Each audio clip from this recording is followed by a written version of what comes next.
All right, Captain Cortez. So thank you for being here. We're at the BESSR conference, and you are a SME in all things G1 Mob. You're kind of like a G1, G3 guy, and you're just amazing. So we're gonna hear from you today about how we can better serve our soldiers who are either mobbing, getting ready to mob, coming back from mob, and all the complexities that associate with us being in Compo 2.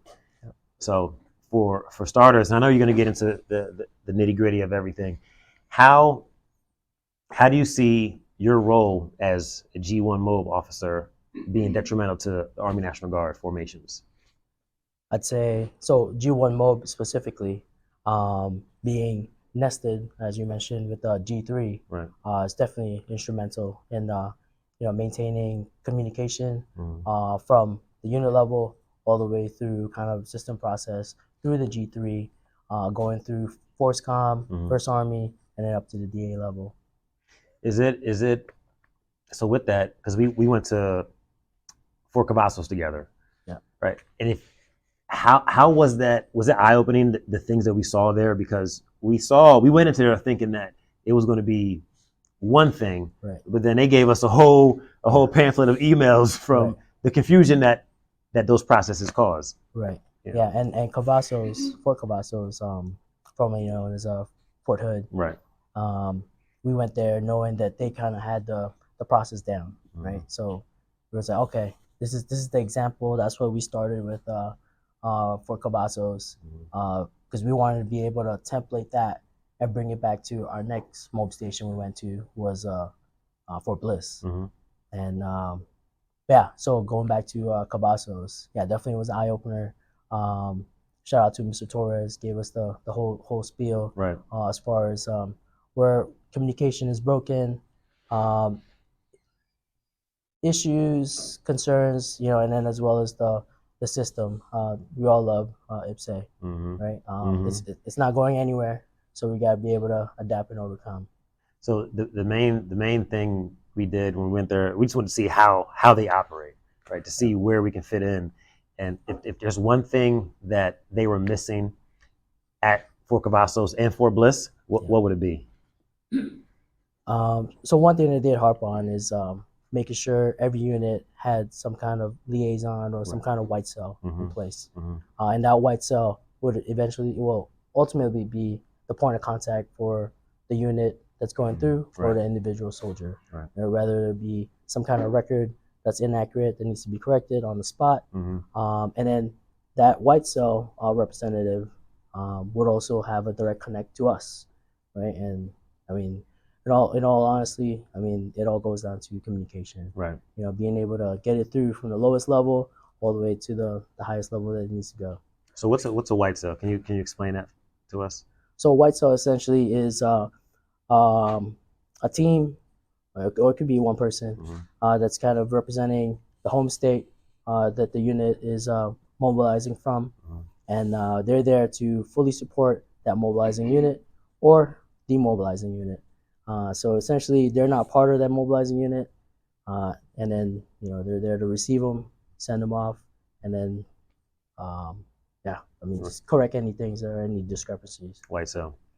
So why is it important for units to have either a white cell or a representative who is an SME in their area when it comes to readiness, right, for TRICARE, when it goes to MOB, at like the MCJA? Because I know you just had an MCJA recently.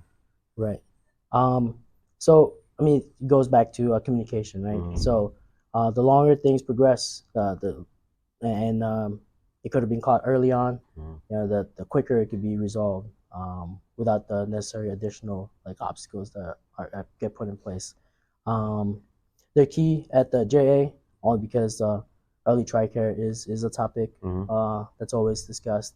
There are units out there that get NOS 120 or even shorter suspense time. And the first question they want to ask is early TRICARE. Right. Lucky enough, we get we stay fluid in our communication. Right. So we stay kind of connected with you guys, your team, and so we're up to date.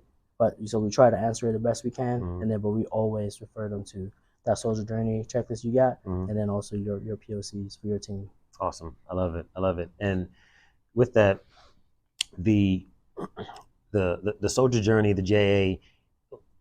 Can you explain to people how far in advance do we need to be thinking when it comes to our units mobilizing, and if so, in thinking that far ahead, is there a way for us to get after it if there's a unit that just happens to pop up, say, hey, you need to go now? Yeah. You know. Well, early detection is always the key. Right. Most of the units that are going through the JA, they're 1 year out. I mean, that's plenty of time already. But you know, if you got 720 days notice or 2 years, then even better. But ideally, it's just making sure notification is one thing, but also making sure that DMD is up to date, because that's what actually is going to allow that eligibility of early TRICARE. Right. So I know you're getting ready to depart the G1 arena, right? No, I'm still staying in G1. You still go? I mean, sorry, G1 as far as MOB, right? Yeah. Now, with that continuity and the influence that you have over whoever in the states and territories, or we're at those MCJs or Js, right? Do you foresee there being a gap in that communication and in that education? Maybe knowledge-wise, but we do have a continuity notebook, so that's one thing. When I've only been in the position for a year, but as soon as I jumped in the fire, we started creating those tips and best practices, essentially, issues and concerns, building our continuity notebook. So essentially, we have our battle rhythm is pretty down, right? And one thing is system and process. It's we got a flow. We're actually fortunate now. We actually at Manning. So a year ago we were operating at 50%, and now we're at full Manning as of November 1st. So we actually have a section chief now, so I don't have to play the multiple hat role. That's amazing. Yeah, that's amazing. So as we close this session, if again in your area of expertise, right, your AO G1 MOB, if you had all the resources, all the funding, all the manning, if there's one thing you could change, what would it be? Change. So I don't think change will be. So I think we kind of already did it.